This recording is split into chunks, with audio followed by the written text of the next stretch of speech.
Assalamualaikum warahmatullahi wabarakatuh. Perkenalkan, kami dari kelompok 2 Rekayasa Irigasi mau memperkenalkan kelompok kami. Perkenalkan, nama saya Wisnu Cahyo Saputra, NIM A0122072. Saya Aivita Nur Rahmat, NIM A0122083. Saya Aulia Zalsabila, NIM A0122075. Saya Kinanti Laras, NIM A0122073. Kami ditugaskan untuk survei daerah irigasi sesuai yang sudah ditentukan masing-masing. Tetapi sebelum kami melakukan survei irigasi, kami ditugaskan Ibu Dosen Erni Mulyandari untuk mencari data sekunder ke Balai BSDA Bengawan Solo yang akan digunakan pada saat survei nantinya. Bendung Plosowareng yang terletak di Sungai Pusur berperan penting dalam pengelolaan sumber daya air. Bendung ini berfungsi untuk menampung air Sungai Pusur dan limpasan mata air. Bendung Plosowareng didirikan sejak tahun 1924 dan direhab kembali pada tahun 1985 hingga 1987, bisa dikatakan bangunan yang tua. Bendung Plosowareng ini memiliki luasan yaitu 1.100 hektar. Bendung ini juga berperan dalam menjaga kestabilan ekosistem sungai dengan mengatur debit air yang mengalir. Irigasi merupakan faktor utama dalam upaya penyediaan dan pengaturan air untuk menunjang proses pertanian. Indonesia banyak mengadopsi sistem irigasi permukaan dengan mengambil air di sungai melalui bangunan bendung hingga pada lahan-lahan pertanian.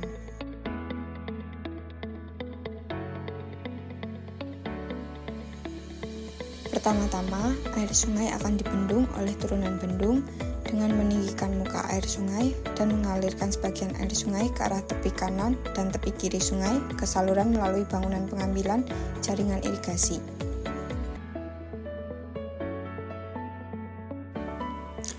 Berikut yaitu saluran primer. Saluran primer adalah saluran utama dalam sistem irigasi yang berfungsi untuk mengalirkan air dari sumber air seperti bendung atau bendungan ke saluran sekunder dan selanjutnya ke petak-petak tersier yang akan diirigasi. Ya, bisa dilihat teman-teman semua, ini adalah bagian dari pintu penguras yang sebelah sini.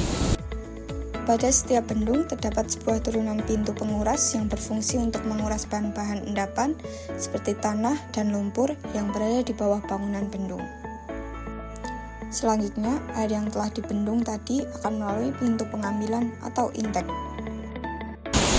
Ya, untuk bangunan selanjutnya ini adalah bangunan dari pintu intake, bisa dilihat di bawah. Bangunan yang berfungsi untuk mengalirkan air ke saluran primer dan juga mengatur banyaknya air yang masuk saluran dan mencegah masuknya benda-benda padat dan kasar ke saluran. Air yang mengalir pada saluran primer akan berujung pada bangunan bagi sebelum nantinya dibagi ke saluran sekunder. Bangunan bagi berfungsi untuk mengalirkan aliran antara dua saluran atau lebih. Air akan melalui bangunan sadap yang berfungsi memberikan air dari saluran sekunder atau primer ke petak-petak tersier. Dengan demikian, aliran tersebut dapat didistribusikan ke lahan-lahan pertanian.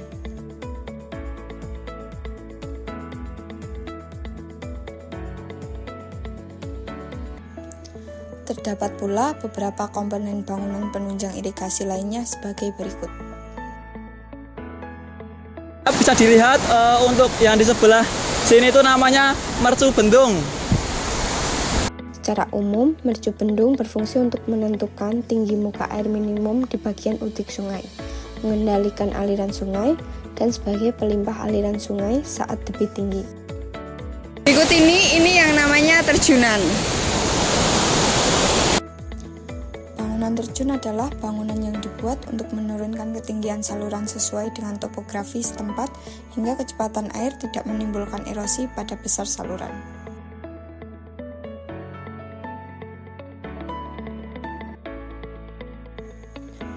Bangunan ukur adalah bangunan yang dibuat untuk mengukur debit air saluran irigasi per satuan waktu.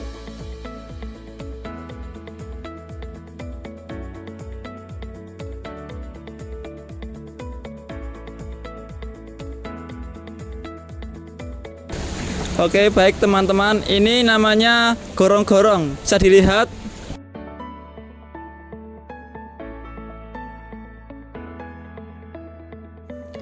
Gorong-gorong adalah bangunan air yang dibangun di tempat di mana saluran pembawa atau pembuang melewati bawah bangunan.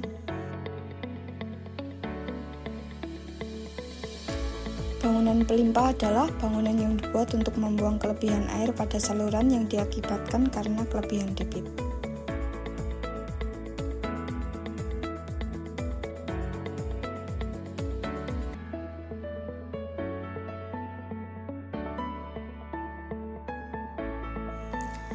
Bangunan kantong lumpur merupakan salah satu jaringan irigasi yang fungsinya untuk mengendapkan sedimen yang masuk dan meminimalisir agar sedimen tidak mengganggu.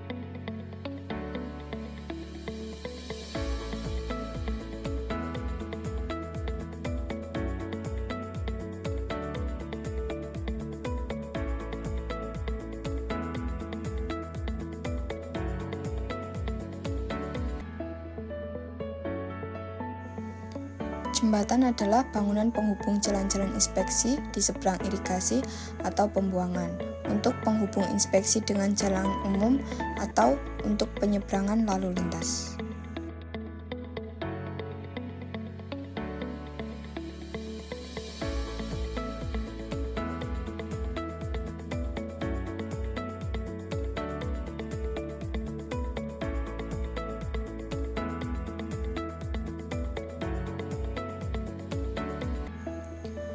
Got miring adalah bangunan alternatif dari bangunan terjun apabila keadaan topografi tidak memungkinkan.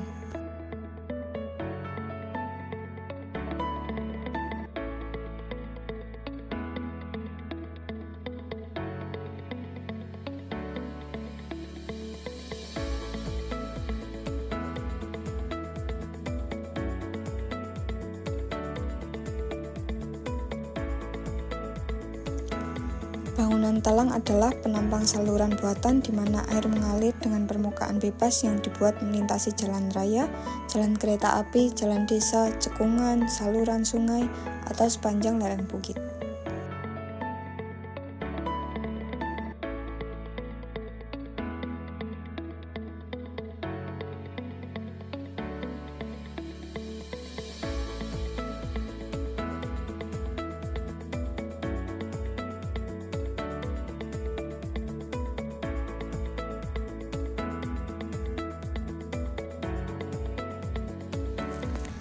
Berikut ini adalah corongan irigasi. Corongan dalam irigasi adalah sebuah struktur bangunan kecil yang berfungsi untuk mengontrol dan mengatur debit air yang dialirkan melalui saluran irigasi.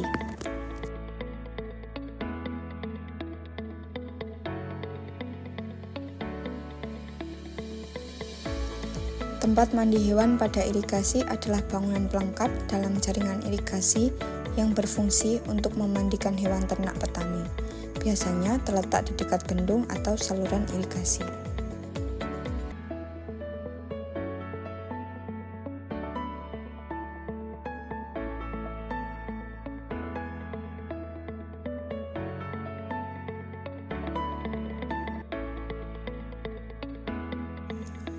Dengan pengaturan distribusi tata jaringan air yang baik, diharapkan akan dapat memenuhi kebutuhan air secara efektif pada lahan-lahan pertanian. Oleh karena itu, diupayakan banyak pengelolaan terhadap prasarana fisik, manajemen dalam kelembagaan pengelolaan irigasi, serta sumber daya manusia agar sistem irigasi berjalan dengan optimal.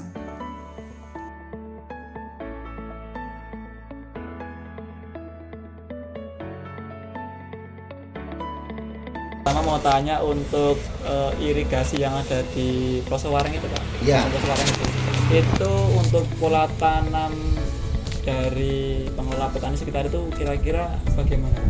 Maksudnya pola tanam itu misalkan ya penggunaan airnya untuk pola tanam di situ apa aja, dan dalam 1 tahun itu nanti bisa menanam tanaman di situ berapa kali? Kalau irigasi Plosowareng itu statusnya provinsi Boten Kabupaten. Itu dari hilir sampai induk sana itu melayani beberapa kecamatan hampir sampai perbatasan Sukoharjo untuk cuma di sini tuh air sebenarnya cukup, cuma ini petani malah banyak kan air malah tikus nih, kebanyakan air ya, malah tikus. ono air sejarah nggak ada airnya malah ya gaduh lah, nggak ada. Ya mungkin istilahnya ada musim-musimnya. Kalau untuk air sistem irigasinya sini kan ya juga ya ke sini sama ada genang di sana, nanti yang di sini sampainya di Serigit itu sudah ada petugas. Kalau musim kemarau gitu nanti ya dibagi tiap berapa minggu itu ada pembagiannya, entah malam entah siang itu ada ya. Kalau nggak dibagi nanti rebutan. Dan terkait penggunaan saluran irigasi itu kira-kira dari petani itu sudah mencukupi atau masih banyak banyak perkara yang memang nanti kalau dikatakan mencukupi sebenarnya mencukupi. Ini kan uang kan sekarang mintanya instan, harus ada lancarnya. Kalau tidak ada sistem pembagian yang bagus, terus kebocoran itu harus ditambal. Terus kalau Sabtu Minggu itu kan ada river tubing, itu kalau dialirkan ke situ semua ini ya berkurang. Kalau Sabtu Minggu pas libur itu atau libur itu jam 10 sampai jam 3 sore katakanlah kebanyakan di situ soalnya Minggu ya Pak. Kalau airnya dangkal untuk lewat turbin itu kurang deras mah.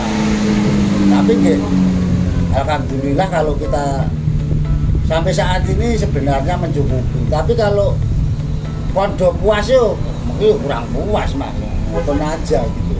Soalnya apa? KB pengennya dulu waktu bareng-bareng ora iso mah. Berarti sudah misalkan untuk pembukaan pintu itu sudah dibagi sama rata gitu kan Pak? Iya, Dan ada pembagian. untuk itu Pak, untuk pola tanamnya 1 tahun itu kira-kira berapa kali dan ditanami apa aja di daerah Kalau irigasinya itu? kita bicara khususnya desa Koilan ya Mas. Ya. Umumnya Pulau Harjo ya. Yang pola aja. Ini padi-padi pantun. 1 tahunnya 3 panen. 3 kali panenan. Padi-padi terus. Padi semua padi 1 Kecuali tahun. saya lumut. Lumut. Kan petani nggak mau bikin gebrakan, bikin maju gitu ya. Mungkin ya yang punya penggarapnya semakin kecil, terus yang punya sawah itu juga orang-orang jauh.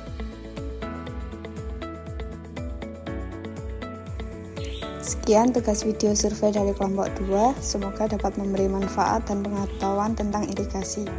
Terima kasih.